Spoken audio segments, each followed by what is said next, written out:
I always have clearing. I hear it.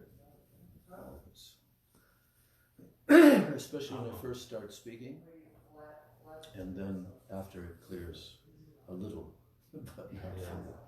Anyway, Jai Shri Shri Guru Gauranga Gandharvika Giridhari Shri Shri Radha Govinda Jiu Ki Jai Shri Jagannath Baladev Subhadra Sudarshan Chakra Jiu Ki Jai Shri Giriraj Govardhana Ki Jai Shri Shri Nitai Gauranga Ki Jai Shri Nrsimha Bhagavan Ki Jai Jai Srila A.C. Bhaktivedanta Swami Prabhupada Ki Jai Srila Bhaktivedanta Narayan Goswami Maharaj Ki Jai Srila Bhakti Rakshak Sridhar Goswami Maharaj Ki Jai Srila Bhakti Pragyan Keshav Goswami Maharaj Ki Jai Srila Bhakti Pragyan Keshav Srila Bhakti Siddhanta Saraswati Thakur Srila Prabhupada Ki Jai Jai Srila Gaurkishore Das Goswami Maharaj Ki Jai Shri Srila Satchidananda Bhakti Vinod Thakur Ki Jai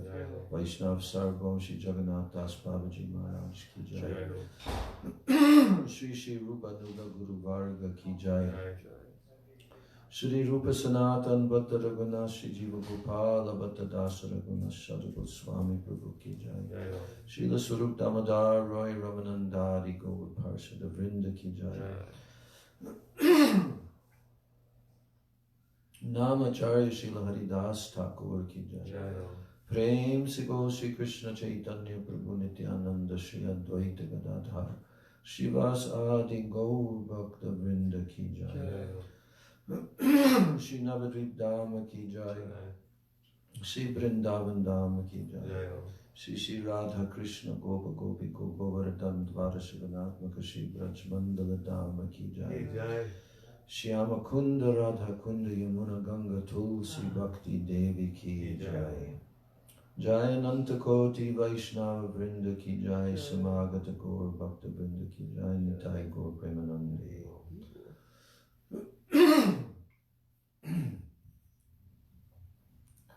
Vandeham Shri Guru Shri Jataha Padakamalam Shri Gurun Vaishnavamscha Shri Rupam Sagrajatam Sahagana Raghunathan Vitam Tam Sajivam Sadvaitam Savadhutam Parijana Sahitam Krishna Chaitanya Devam Shri Radha Krishna Padan Sahagana Lalita Shri Vishakhan Vitamscha Om Jnana Timirandasya Jnananjana Shalakaya Chakshurunmilitam Yena Tasmai Shri Gurave Namah Mukam Karoti Vachalam Pangam Langayate Girim Yat Kripa Tamaham Bande Shri Gurun Dinataranam Vansha Kalpatarubhyascha Kripa Sindhubhya Evacha Patitanam Pavanebhyo Vaishnavebhyo Namo Namah Namo Mahabhadanyaya Krishna Prema Pradayate Krishnaya Krishna Chaitanya Namane Gaura Trishe Namah He Krishna Karuna Sindho Dina Bandho Jagatpate Gopesha Gopika Kanta Radha Kanta Namostute Tapta Kanchana Gaurangi Radhe Vrindavaneshwari Vrishabhanu Sute Devi Pranamami Hari Pre Vrindai Tulsi Devai Priyai Keshavasya Cha Krishna Bhakti Prade Devi Satyavachai Namo Namah Panchatattvatmakam Krishnam Bhakta Rupa Swarupakam Bhaktavataram Bhaktakyam Namami Bhakta Shaktikam Sri Krishna Chaitanya Prabhu Nityananda Shri Advaita Gadadhar Shivasadi Gaur Bhakta Vrinda. Hare Krishna, Krishna Krishna, Hare Hare, Hare Rama, Rama Rama, Hare Hare. Hare Krishna, Krishna Krishna, Hare Hare, Hare Rama, Rama Rama, Hare Hare. I offer my Dandavat Pranams and my Shraddha Pushpanjali at the lotus feet of my most worshipable beloved Gurudev, Nitya Lila Pravishta, Om Vishnu Pad Paramahansa, Asto Tarashata Sri Srila, A.C. Bhakti Vedanta Swami Maharaj, Srila Prabhupada. And I offer my same unlimited Dandavat Pranams and Shraddha Pushpanjali at the lotus feet of my most worshipable beloved Siksha Gurudevs, Nitya Lila Pravishta, Om Vishnu Pad Paramahansa, Asto Tarashata Sri Srila Bhakti Rakshak, Sridhar Goswami Maharaj. And Nitya Lila Pravishta, Om Vishnu Pad Paramahansa, Asto Tarashata Sri Srila Bhakti Vedanta, Narayan Goswami Maharaj. And I offer my Dandavat Pranams to the lotus feet of all my Sri Sri Rupa Nuga Guru Varga, and my Dandavat Pranams to all the Vaishnavas and all the Vaishnavis. So yesterday was our big day, reading the whole Bhagavad Gita, which I never did before. So it was really a tremendous experience to actually recite the whole verses. I never did that before. And then, in addition to that, hearing the English and the Gita Mahatmya. I also had not read that. So, Shiva Parvati. Yes, the conversation between Lord Shiva and Parvati on the glories of each and every chapter of Srimad Bhagavad Gita. So, with a grand festival yesterday, so many devotees were here, and everyone was fully absorbed. Of course, there had to be some that had to leave with their children and so forth, but we had a reasonable size of devotees right to the very end. How many? Yeah, and we were trying to figure out exactly how long it did take us, but it seems like it took between 7 hours and 8, perhaps, total. Yeah, we did it in 2 parts, and we got a little bit of a late start, but we also had various other topics we introduced in the beginning, like the Gita Mahatmya, and read a few shlokas written by Shankaracharya, his glorification of the Bhagavad Gita. And Radhikanta Prabhu read from, what was that you were reading from before we began? In the evening? No, in the morning. Before we began, in the morning, the recitation of the verses, you read from some explanation of Bhagavad Gita. Do you remember that? No, it was just the introduction of Gita Mahatmya and preface. Oh, yeah, that's what I read a little bit about Mokshada Ekadasi also. Yeah, also. That was before I came in. Right. You read that. And then you read that, the glorification of the Gita Mahatmya. Just the background about knowing Gita first. Yeah, it's kind of like Prabhupada's introduction to Gita. Yeah. So then we began at about 10, I think, reciting the verses. And we were going to go till 1 o'clock, which we did. So that's 3 hours. In the afternoon, we kind of got going at about 4 p.m. And we did have Artik in between, which took about a half an hour. And we finished at about 9 p.m. So 4 to 7 is 3, 3 and 3, plus 7:30 to 9:32.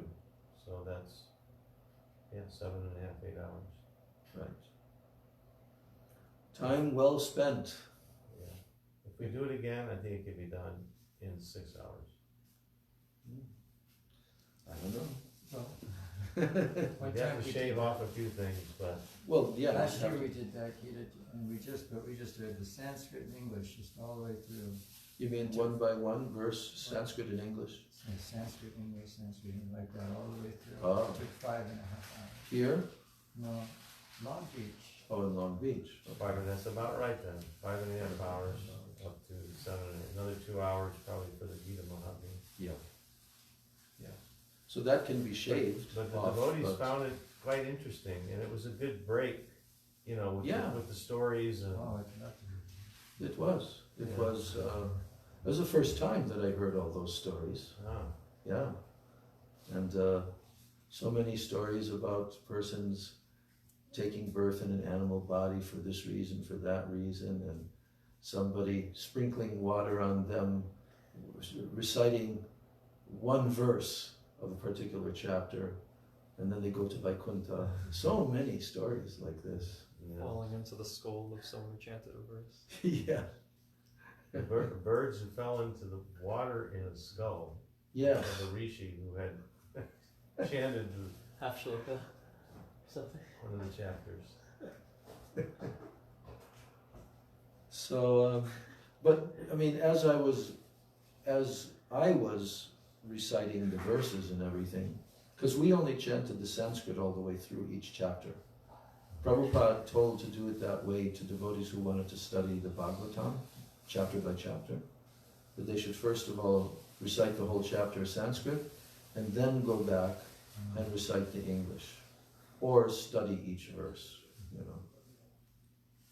So, but you know, there's various verses that are very prominent and that I had committed to memory. So those stood out in the reading. But I didn't have much, because usually when I study Gita, I study it kind of astutely, looking at each word and synonym and you know, carefully like that. But this was like, keep going, keep going, keep going, you know. But I think what it is it's a powerful yajna, Yeah. you know. And from that yajna comes a fruits of the yajna. And I think the fruits of the yajna is the ability and the interest also and attraction to actually now studying the Gita very carefully. So, but as far as our classes are concerned, we were doing the introduction to the Bhagavad Gita and all of that, but I think we've completed by observing the entire Gita Jayanti festival. So we were studying, huh? Yes, we're studying, and we have to complete that. And also, on the day before we studied, in the last class that you were here, I was reading from Srila Sridhar Maharaj's, because we also had a topic that we started on the 21st when we had our Christmas party across the street. And we spoke about Jesus, and I looked up different quotations from Srila Prabhupada and from Srila Sridhar Maharaj, and I read over there that.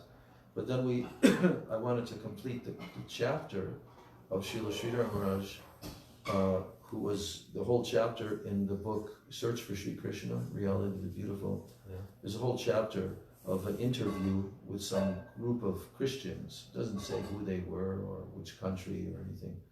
But they came to Navadvip and they were asking questions. And Srila Sridhar Maharaj told such interesting, deep philosophy and the comparisons between Christianity and Vaishnavism and so forth. So we almost finished it, but we had one final paragraph left in that book. But we'll save that. We'll save that. Now I think we'll go back to our reading of Srila Bhaktivinoda Thakur's Upadeshamrita, commentary on the third verse of Upadeshamrita, where he wrote one essay for each one of the qualities which will enhance bhakti. Let's see if it's there. Ah, okay. Yes. So, now we're on the fifth quality. The fifth quality. Utsahan, Nishchayan, Dhairyat, Tatat Karma Pravartanat, Sangatyaga. Now we're on the fifth quality, Sangatyaga. So, this chapter is titled Sangatyaga, Relinquishing Mundane Association. Relinquishing. Tyag. In his Upadeshamrita, Srila Rupa Goswami has written that one's devotion is enhanced by enthusiasm, utsaha, determination, nishchaya, patience and forbearance, dhairya, performing acts favorable for bhakti, tat karma pravartana, giving up worldly association, sangatyag, and adopting the life and character of the sadhus, sadvritti. It's called sadvritti. Of these, separate articles on utsaha, nishchaya, dhairya, and tat karma pravartana have already been written. So Bhaktivinoda Thakur is writing separate articles on each one of these. And it was not published as a book in the Gaudiya Math, but it was published in his magazine, Sajjana Toshini and so forth. Okay. And then I saw that ISKCON had actually compiled them together in a book with a pretty good English translation. I have the book actually here. Then I was surprised when Madhukar, your son, told me, yeah, we've also included that whole book of Bhaktivinoda Thakur in Gurudev's Upadeshamrita. And it's literally, I don't know, it's a couple of 100 pages, you know? So, so he's calling these as separate articles. Now in this section, we will discuss the purport of Sangha Tyag. What's Sangha Tyag? Renunciation of worldly association. Yeah, mundane association. Mundane association. Yeah. Now, first item that he's explaining here is the types of detrimental association, which is called ku-sangha. The prefix ku can come in front of many things. In India, they do that a lot. The mat, ku this and ku that. So there are two types of association. Two types of association, sangha. That characterized by proximity. Proximity means sangsarga. So that type of association is one of the two types of association, samsarga, proximity. And the other is that characterized by attachment, asakti. Association characterized by proximity is of two types: with non-devotees and with women. That's the big one. With non-devotees and with women. And actually, one of the things about Bhaktivinoda Thakur's articles here, when you see the index of all the verses that he's quoted in all of these 12 articles, it's huge. So many verses he's quoted along the way, from a lot of them from 11th canto of Srimad Bhagavatam, but all different, to illustrate each and every point that he's making. So, these two types of association, first of all, he's saying that the association characterized by attachment also is of two types. So first of all, he said the association characterized by proximity is of two types, and that is with non-devotees and with women. That's by proximity. Second type is association characterized by attachment. It is also of two types. attachment to that for which one possesses samskaras, impressions in the heart. That's the first. Attachment to that for which one possesses samskaras. And the second, attachment to material objects. Now, practitioners of bhakti should endeavor to give all these up. Otherwise, their gradual ruination is inevitable. One should always remember the following verses from Bhagavad Gita, 2nd chapter, verses 62 and 63. Sangat sanjayate kama, kamat krodha vijayate, krodhad bhavati sammoha, sammohat smriti vibrama, smriti brahmshad buddhi nasho, buddhi nashat pranashyati. Here's the translation of that. Attachment gives rise to lust, which in turn leads to the awakening of anger.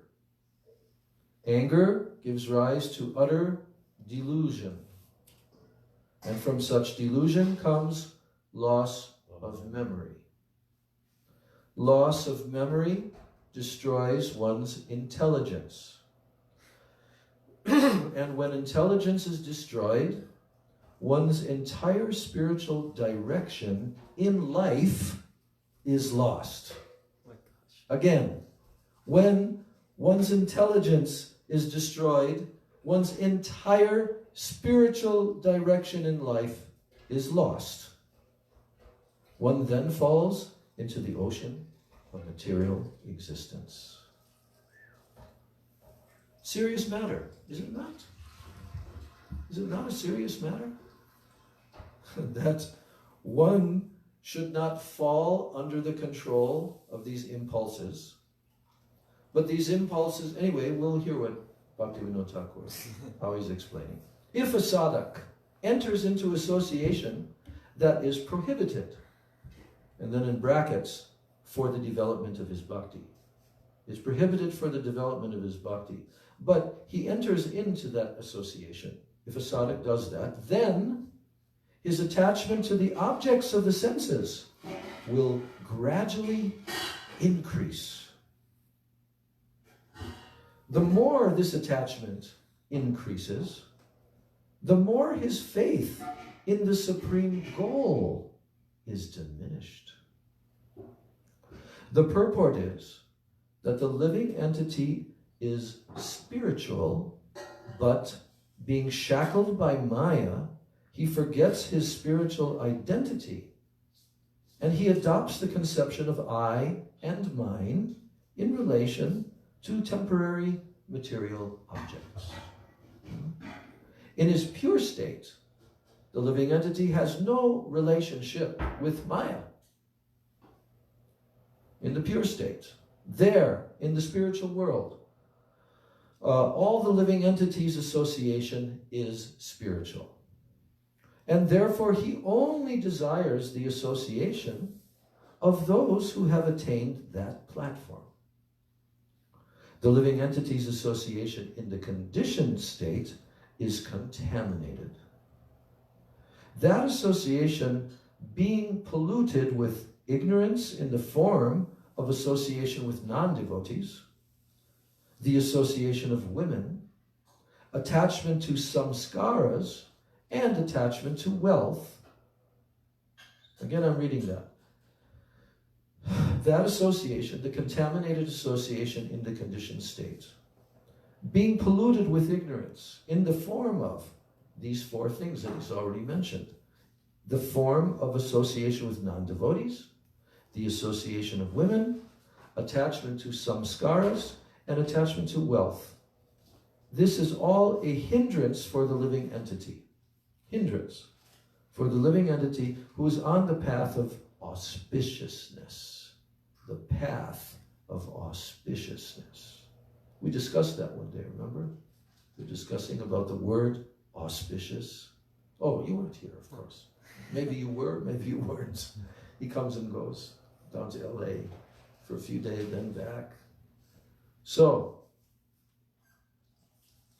spiritual association, it is called Chit Sangha. To associate with that which is Chit, totally spiritual, right? Spiritual association, Chit Sangha, is like-minded association. Svajatiya Sangha. Svajatiya, for the living entities. You know what Svajatiya means? Svajatiya, actually the word jati, it means like the dynasty that you're born in. Generally it's called your jati, even according to astrology and everything, right? So, Svajatiya, in the spiritual context, it means, like there are different lines of spiritual thought and philosophy and disciplic successions and so forth.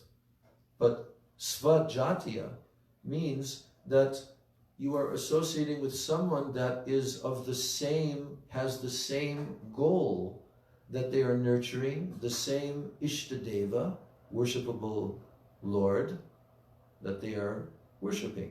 They're Vaishnavas in the same line. Svajatiya.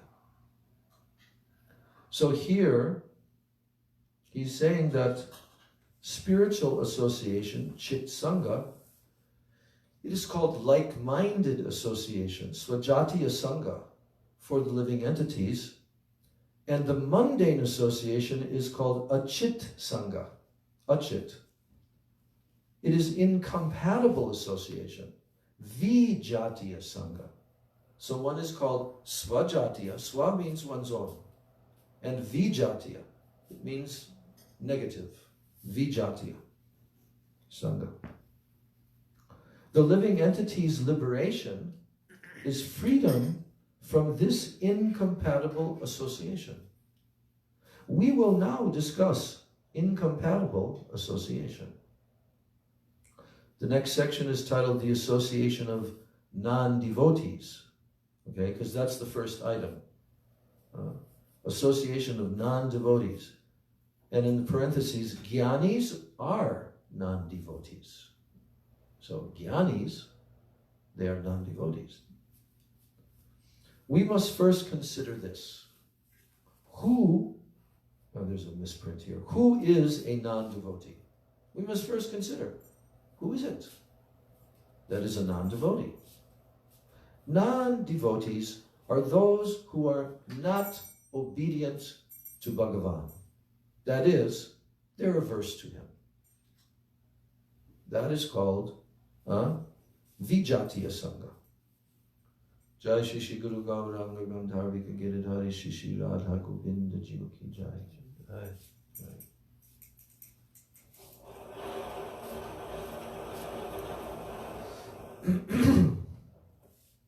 Then the non-devotees, who are they?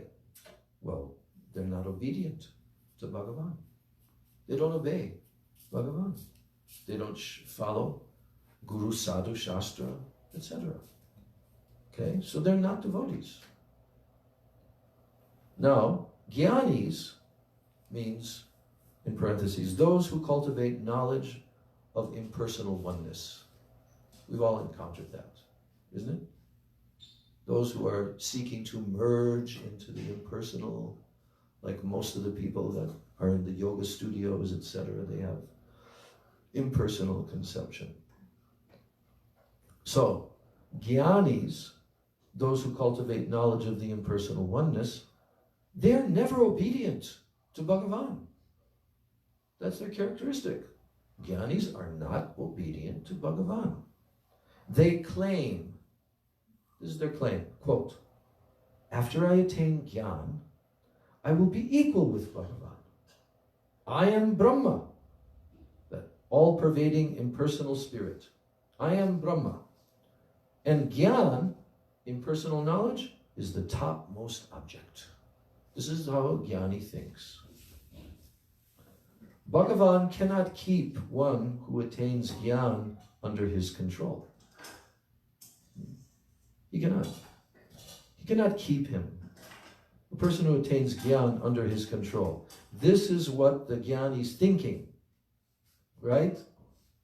Bhagavan, he cannot keep one who attains jnana under his control. It was due to Bhagavan's jnana that he became perfected in his brahmata, the quality of being Brahma. So this Brahma was attained by Bhagavan because he attained Gyan. So now he's the all-pervading Brahma.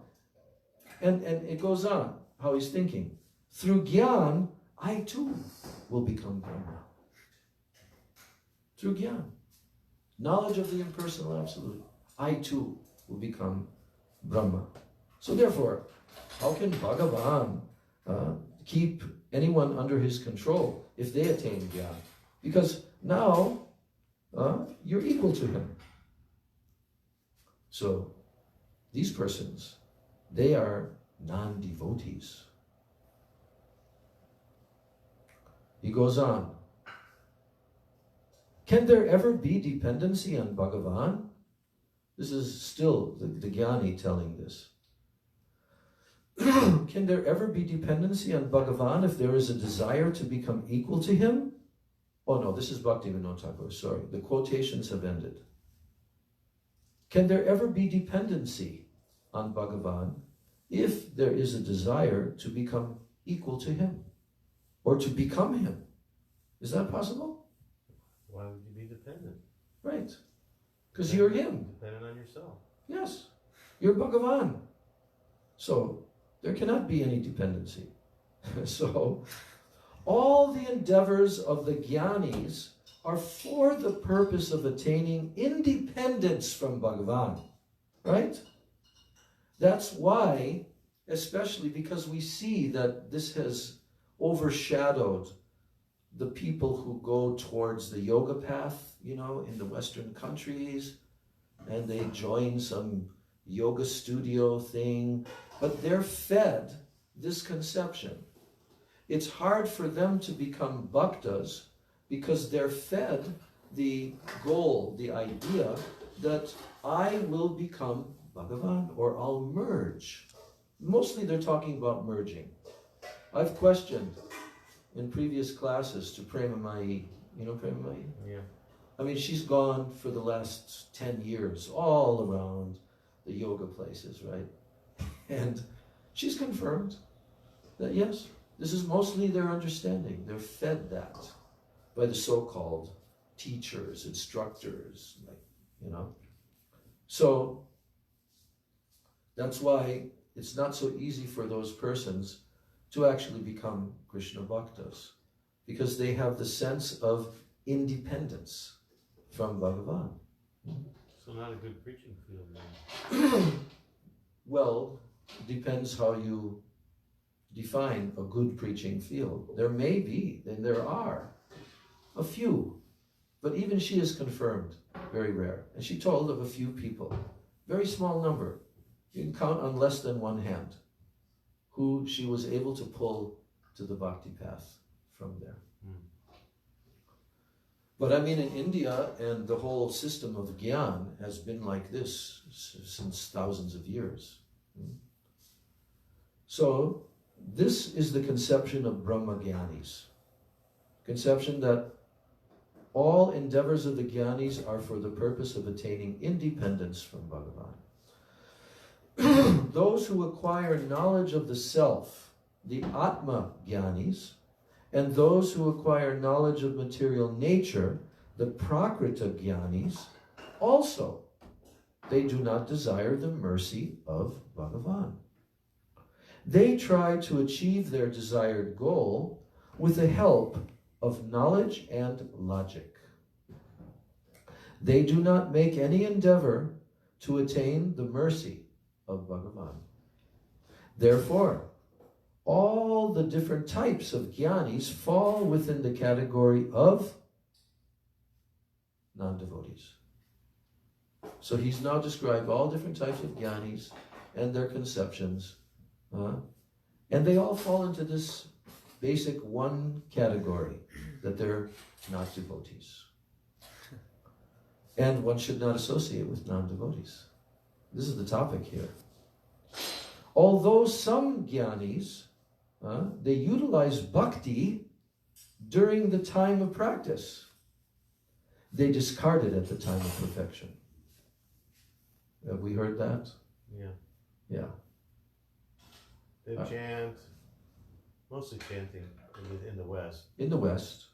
But in India, probably also worshiping the deity. Puja. Yeah. You know, like we were talking this morning, Pancha Upasana, worship, different gods, different demigods. So, the characteristic, like in Hinduism, the characteristic of the general Hindu, I mean, it's not even aiming at Brahman, you know, because when Siddhanti Maharaj was here last year and he stayed after the festival for some days and gave some evening classes and or morning classes, and he was explaining something that surprised me a little bit, because I've also traveled around the world and preached to Hindu groups and Hindu people all over the world. So I've interacted with them. I mean, I was even temple president for a whole year in Nairobi, which was all Indian preaching, you know. That was back in the early 80s. And so I you know, and living in India and everything. But someone like Siddhanti Maharaj, speaking the language, born there, interacting and preaching to them, he made a statement which is a little surprising to me, because I was kind of under the conception that a lot of the Hindus believe in merging into the absolute as the goal, you know. Mm-hmm. But he said no. Huh? Just want to go to heaven. Yeah. Just like, it's actually the goal to go to Swarga of most Hindus. They don't even have like a transcendental Brahma Jyoti merging into that conception. Mm-hmm. It's all material. All for elevation, to have greater material sense enjoyment. Yeah. The majority of them. And that's because they have not associated with pure sadhus and Vaishnavas. They don't have a proper guru and so forth. And the majority of the mass of the people. It's kind of like in Christianity, you know. You've got the regular laymen who barely ever really study the Bible or this or that, but they have some belief, some faith, you know. So it's very similar. they want to go to heaven, or even their pets can go, I think. Mm-hmm. I actually think that. Yeah, well, in Christianity, they also think. Yes, The their leaders tell The them. Jehovah's Witnesses have that conception, that after the, what do they call it again? The second coming of Jesus, or what's it called when they rise from the grave? Resurrection. Resurrection, yes. They think that they'll be resurrected in the same body, and they'll live forever on this earth planet. And the same family members will be with them for eternity, including their dog. Who believes The that? Jehovah's Witnesses. Yeah, and there's only a certain number of them, by the way, that will be resurrected and be able to stay here. So most of the Christians, even though they're clouding it, they're equating heaven with God. Mm-hmm. I'm wondering, as you're explaining about the Hindus, you know, attaining and desiring Svarga, it may be that Christians are also have this concept. Their concept of heaven is actually Svarga. It is, Isn't yeah. it? That's It's not, right. It's not really Vaikuntha. No. It's Svarga. Even Yeah, because they don't have a conception of associating with God, and they don't have any description of what it will be like there. All there is some statement that my Father has many mansions, Jesus said. Yeah. He's preparing a mansion for you. And it's going to be beautiful and Yeah. happy, and Right. our relatives may be there, and that's Right. like Pitri Loka or Svarga. It is. the Muslims also, they want to go live in the That's- gardens. Yes. Enjoy. So Yes. They're actually And more similar. All There's even a description of how they'll have 20-some number of virgins to enjoy with there. So it's exactly like Apsaras This and is heavenly really a planets. prominent goal in most religions. It is. But listen, and I've repeated this a number of times, There's a great Srila Prabhupada quote. You probably heard this, you can confirm it. Prabhupada said, most of my disciples, actually, they want to go to the heavenly planets. So even in Vaishnavism, you know what I'm saying? It's not until the higher potency of bhakti awakens within them. They may be understanding, yes, there is Vaikuntha, I believe that, there's Goloka Vrindavan, this, that. But, you know, I want to enjoy there for a while. And I mean, even when Prabhupada, he's stated this in a number of cases, but like when Jayananda Prabhu passed away, remember that Back to Godhead article? That was the letter of Prabhupada had written to Jayananda after he left his body. And he stated there that you may have gone to the heavenly planets, and then from there you will go to the spiritual world. You may have gone there. But then he said after that, but I think that you have gone to the spiritual world. Because his devotion was so pure, and his Guru Bhakti especially. You know. So the unfavorable association, those who acquire knowledge of this, all these different types of jnanis, what is their characteristic? They do not desire the mercy of Bhagavan. They try to achieve their desired goal with the help of knowledge and logic. They do not make any endeavor to attain the mercy of Bhagavan. Like even if they're, this is where we took off from, even if they're doing puja in their homes to a picture of Sita, Ram, Lakshman, or Ganesh, Lakshmi Narayan, or even Radha and Krishna. They're not actually trying to attain their pure mercy, to attain their eternal service, but they're trying to get the blessings, benedictions, yeah, so that they can go to heaven. Or even enjoy in this world. Yeah, that too. For the education of their children, their good marriage. See, the Hindus, they have information from the Vedas about the heavenly planet, so it's very clear to them. But the Christians now, they're on a lower level, as Srila Sridhar Maharaj was explaining. So it's very easy for them to become very, very materially motivated, and eventually they begin to determine whether or not someone has gotten the mercy of the Lord, whether or not he became wealthy in this world. If he didn't become wealthy, then he didn't get the mercy. You know, there's Christian sects like that. The evangelists who are raising money. The more money that comes, that means you're getting the more mercy from God.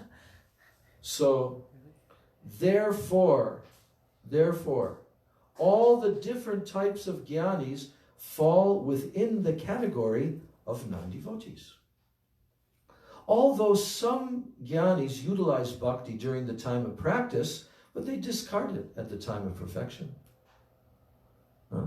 We've heard the example of climbing up a ladder and then getting to where you want to be in a higher position, climbing the ladder, and then kicking the ladder away.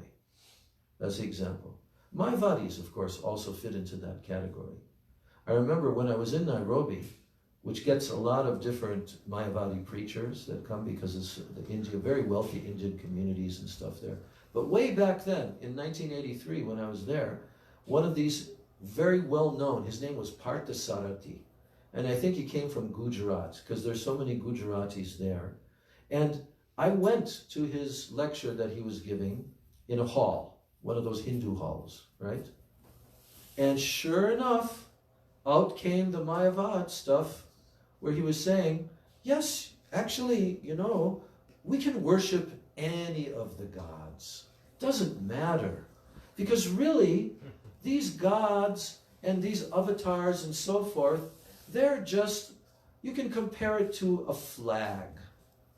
Because what is a flag of a country? A flag is not the country, it just represents the country. So these forms of the demigods and the forms of the Bhagavan and all, they're like that. You can worship them and they'll help you to attain oneness and merging. Like that. Directly saying like that. The people are eating. Choose anyone you like. Yeah. That's why Ramakrishna and Vivekananda, the two famous Mayavadis that Srila Prabhupada told, that because of them and their preaching, Jatamat Tatapat. What is your opinion? That is your path. You know, whatever is your opinion, that's your path. You can choose any, right? And he said, because of them, all of Bengal has gone to hell. Prabhupada said. Yeah. So much influence they had. So these kind of persons were there at the time of Bhaktisiddhanta Saraswati Thakur and so forth, and they had very great influence. Many different sects of Mayavadism and Sahajiyism. So, now, yeah. So, although they sometimes utilize bhakti, the jnanis utilize bhakti during the time of practice, they discard it at the time of perfection. Their practice possesses no symptoms of devotion as an eternal principle, nitya bhakti, nor do they accept subordination to the Lord. This point is applicable to all types of jnanis. They do not attain real jnana, but rather only a semblance of jnana. It's not actual jnana, it's just a semblance. True jnana is a characteristic of pure bhakti. Yeah. That is easily attained by pure devotees simply by the mercy of Bhagavan. Sri Chaitanya Mahaprabhu has instructed Sanatana Goswami in Sri Chaitanya Charitamrita Madhya 22 verse 29. Jnani jivan mukta dasha painu kori mane vastuta buddhi shuddha nahe Krishna bhakti bine. The jnani considers himself to have attained the stage of being liberated while living. That's called jivan mukta. While they're living, jivan, in this body, they consider that they have attained the stage of liberation. But factually, have they? No, factually his intelligence cannot be pure without engaging in the devotion to Sri Krishna. Devotee is those who work solely for the fruit of their actions. They are also non-devotees. So that means they're karmi. Those who subscribe to the doctrine of karma are also non-devotees. Action, karma, that is performed with the sole intention of attaining the mercy of Bhagavan is what? If someone is performing action, karma, with the sole intention of attaining the mercy of Bhagavan, what is it? What are those actions called? Bhakti. That's what makes those actions bhakti. They may be mixed bhakti, but here it says, if they're performing them with the sole intention of attaining the mercy of Bhagavan, that means anyabhilashita shunyam. They have no other desires. They're not trying to attain anything, only to attain the mercy of Bhagavan. Then those actions are called bhakti. An action that is not performed solely to attain action that is performed solely to attain a material object or a result or knowledge averse to Krishna, that's called bahir mukha gyan. So this is an action that is actually averse to Bhagavan. It's averse to Bhagavan. Karmis are those who perform karma. They do not inquire exclusively about the mercy of Krishna. Karmis. What is a karmi? Is one who's performing karma in this world. Action. But there's no connection. They do not inquire exclusively about the mercy of Krishna. Karmis generally, they follow karma kanda. They want elevation to the heavenly planets, like we've been describing. Those are technically karmis, because through karma, through action, they want to elevate themselves to a higher position within this universe. But those persons are actually averse to Krishna. They have bahir mukha gyan. Their actions are averse to Bhagavan. So they don't inquire exclusively about the mercy of Krishna. And although, this is interesting, although they view Krishna with respect, do we not see that? Oh yes, Krishna Ji. They view Krishna with respect, but their primary objective is to attain worldly pleasures only. Activities performed for one's pleasure, they are known as karma. So if someone's acting for his own pleasure, through acquiring any material objects for their own enjoyment, then that action is karma. That's why Gurudev, he was even designating what is real bhakti and what is not actually bhakti. Remember, when he came in the very beginning especially, he was making this point strongly that even book distribution of the transcendental literature, this may not be bhakti, it may be just karma. Well, so what would be determining the difference? Whether it's karma or whether it's bhakti?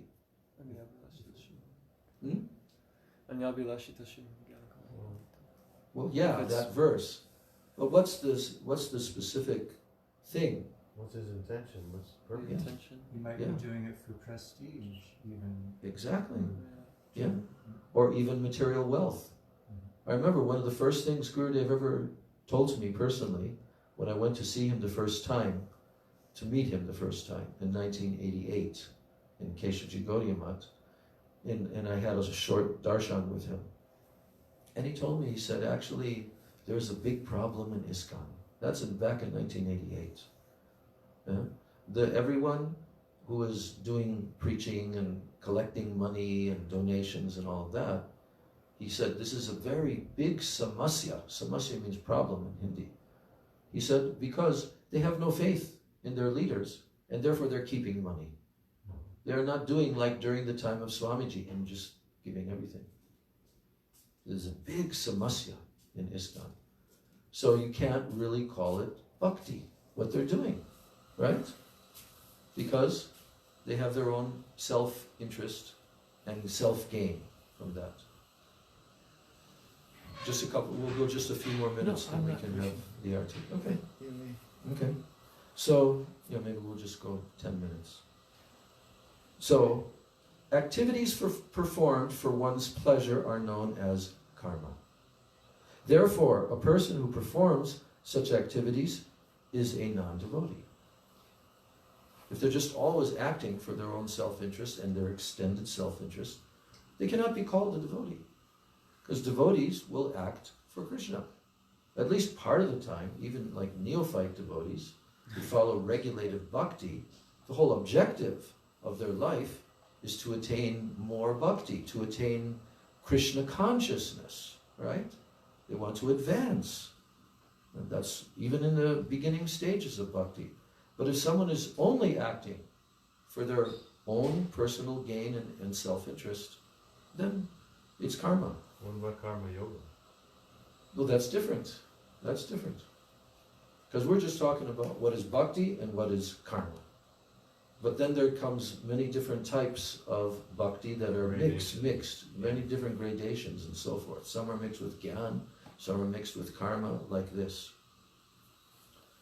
So, and then there's also the definition of whether or not your karma and gyan that you're performing are covering bhakti. That's the actual statement by Rupa Goswami. Jnana karmadi anavritam, not covered by. So that's a whole nother topic. But here, Bhaktivinoda Thakur is very clearly trying to define who are these persons in these four different categories who we should not associate with, because if we associate with them, what will happen? He explained that your path of auspiciousness will no longer be there, and so many other repercussions will come by association with them. That's why Rupa Goswami is saying, Sangatyagat. One has to. If you want to perform bhakti, and you're associating in various ways with all these various categories of non-devotees, right? Then what happens to your bhakti? It will go away. So therefore, he's categorizing that this particular quality is required for bhakti to flourish. Sangha tyagat.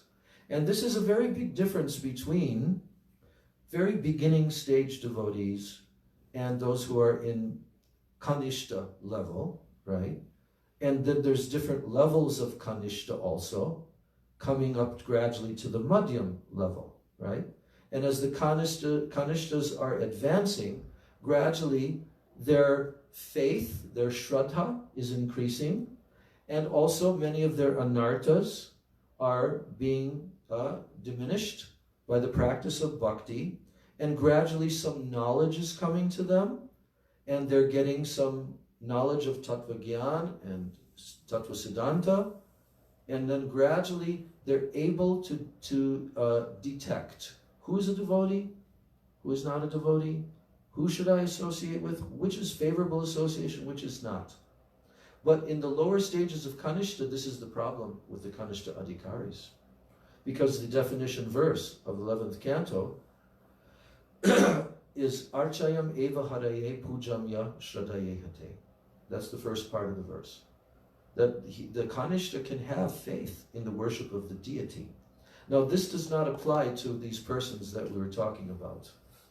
They're not Vaishnavas, they're non-devotees. What Bhaktivinoda Thakur was saying, that they might adopt some practices of bhakti, you know, so that they can attain gyan and so forth, right? But for the devotees, the devotees who are even in the beginning stages of kanishta, newer persons coming to the path of bhakti, they're lacking a particular important quality, and that is they can identify who is a Vaishnava, who is not. Natat bhakteshu chanyeshu. Right? They cannot detect and properly associate with the bhaktas, and of course they can't determine the different levels of bhaktas. And also anyeshu means the general population. Srila Sridhar Maharaj explained this, that when someone begins to come to the madhyam level, they're more easily able to interact within society. You know, we can see in especially the older devotees, like persons sitting in this room, they've gradually practiced sadhana bhakti through their life, and they've advanced in their ability to interact in their business life, in their work life, and so forth, but yet not take the association of those persons. That's the quality of a madhyam, right? And how one associates with them. Because Bhaktivinoda Thakur, there's a whole article where he was discussing about the quality of that association, whether or not it's just within the course of your work, the course of your life, you meet persons, you talk with them a bit, you interact. But the real criterion of sangha means that you're actually sharing affectionately your inner motivations of your heart and hearing from them what are their inner moods, you know? Like, what's it called? Guhyam akyati prichati. Guhyam means confidential, akyati prichati, to exchange confidential. So amongst the devotees have continual exchanges of confidential moods in their bhakti and their realizations in terms of their devotional realizations and temperaments in their devotional service, right? So someone who is not so much developed, for them, they can be swayed. They can be swayed by associating with these various types of persons that Bhaktivinoda Thakur is explaining here. But those who gradually come up in kanishta, and also it depends on sometimes some scars from a previous life. Some scars from a previous life help tremendously. And they may be entering into bhakti in this life, but they're taking, you know, from the previous life, they're continuing. And they may have some higher samskars. I think that's what Bhaktivinoda Thakur will be getting into in terms of, because he said that's one category, samskaras. Okay, so, yes. Just a couple more minutes. The next category is called yogis, worshippers of demigods and demigoddesses, logicians, sense enjoyers, and other such persons. They're all non-devotees. So yogis, sometimes they practice karma and jnana, considering the fruit of jnana to be liberation and the fruit of karma to be opulence, material acquisition. Yogis. So, therefore, they too may be called non-devotees. Worshippers of various demigods also are non-devotees because they are not exclusively surrendered.